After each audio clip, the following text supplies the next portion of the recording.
आगामी लोकसभा चुनाव को लेकर उत्तराखंड कांग्रेस ने भी अपनी तैयारियां तेज कर ली है, जिसको लेकर उत्तराखंड की 5 लोकसभा सीट पर कांग्रेस अपने प्रत्याशी जल्द ही उतारने वाली है।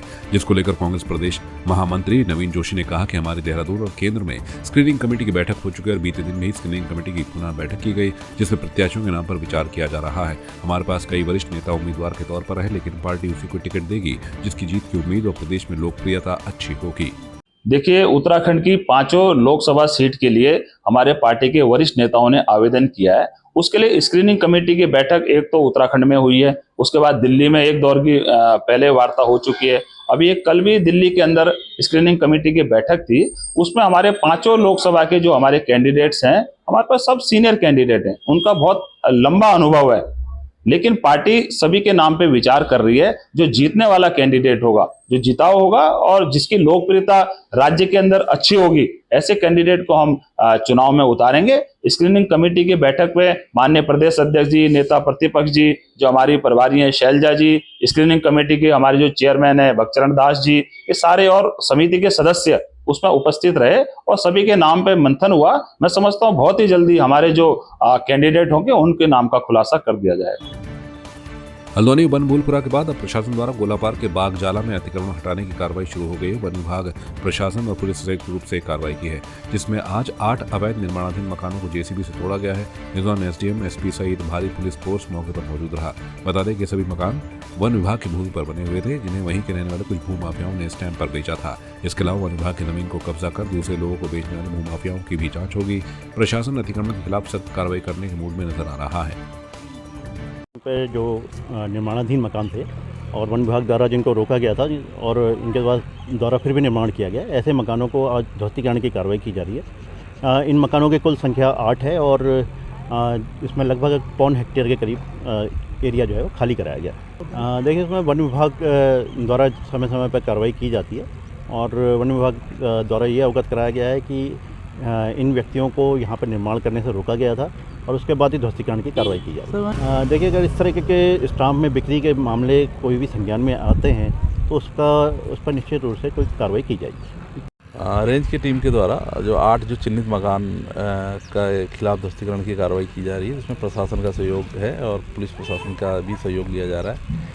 इसमें जो नए चिन्हितकरण जो नए मकान बना रहे थे, नए रूप में अतिक्रमण का प्रयास किया जा रहा था, केवल उन्हीं 8 लोगों को चिन्हित कर उनके खिलाफ कार्रवाई की गई। इसके संबंध में तो आपको उच्च अधिकारी बता पाएंगे, लेकिन जो अभी फिलहाल जो जैसे उच्च स्तर से निर्देश प्राप्त है हमको कि जो नए चिन्हित किए गए हैं मकान, उनको डिमोलिश करने की, तो आज वही कार्रवाई की। पूर्व में जो स्टाम्प पेपर में ज़मीन बेची गई थी, जो भी प्रकरण संज्ञान में आए थे वन विभाग के, तो उनके खिलाफ एफआईआर की गई है और आगे भी जांच की जा रही है। जो जैसे जैसे सामने चीज़ें आएंगी वैसे वैसे अग्रिम कार्रवाई की जाएगी। उत्तराखंड की मुख्य सचिव राधा रतूड़ी का कार्यकाल 1 अप्रैल से 30 सितंबर 2024 तक 6 महीने के लिए बढ़ा दिया गया है। वरिष्ठ आईएएस अधिकारी राधा रतूड़ी प्रदेश की पहली महिला मुख्य सचिव है। हाल ही में उन्होंने विधिवत रूप से मुख्य सचिव पद की कमान संभाल ली थी। 1988 बैच की मुख्य सचिव राधा रतूड़ी को पूर्व मुख्य सचिव डॉक्टर एस संधू ने कार्यभार सौंपा था। गौरतलब हो कि राधा रतूड़ी अपर मुख्य सचिव पद पर थी। वहीं मुख्यमंत्री पुष्कर सिंह धामी के भरोसेमंद अफसरों में वो मानी जाती हैं। नरेंद्र नगर पुलिस को बड़ी कामयाबी हाथ लगी है। दरअसल जाजल पुलिस चौकी के पास चेकिंग अभियान के दौरान एक वाहन में कीमती काजल लकड़ी के 101 गुटकों सहित 4 लकड़ी तस्करों को पुलिस से जब्त दबोचा है।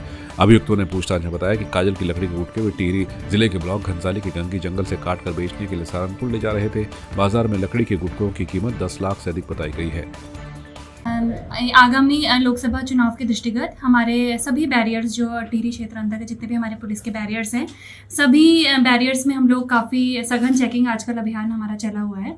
तो ये नरेंद्र नगर थाना पुलिस द्वारा चौकी जाजल के निकट, चौकी जाजल में जो बैरियर है, वहाँ पे सुबह लगभग 9:30 बजे एक बोलेरो पिकअप वाहन को चेकिंग के लिए रोका गया। तो उसमें देखा गया कि 4 लोग सवार थे और चेकिंग के दौरान देखा गया कि उसमें लगभग 101 टुकड़े काजल की लकड़ी, जो कि प्रतिबंधित है, वो उनके द्वारा जो है इसका परिवहन किया जा रहा था। तो चारों से पूछताछ की गई, जिसमें पूछताछ में उनके द्वारा बताया गया कि ये लकड़ी जो है उन लोगों ने गंगी क्षेत्र घनसाली से वो लोग काट के लेके आए हैं और इसे सहारनपुर यूपी लेकर जा रहे हैं। तो चूँकि ये वन उपज है, इसलिए अग्रिम कार्यवाही हेतु हमारे द्वारा, पुलिस द्वारा, ये सभी जो भी माल था, लकड़ी, गाड़ी और चारों अभियुक्तों को वन विभाग को सुपुर्द कर दिया जाएगा और इनके अधिकारियों को भी ये सूचित कर दिया गया है।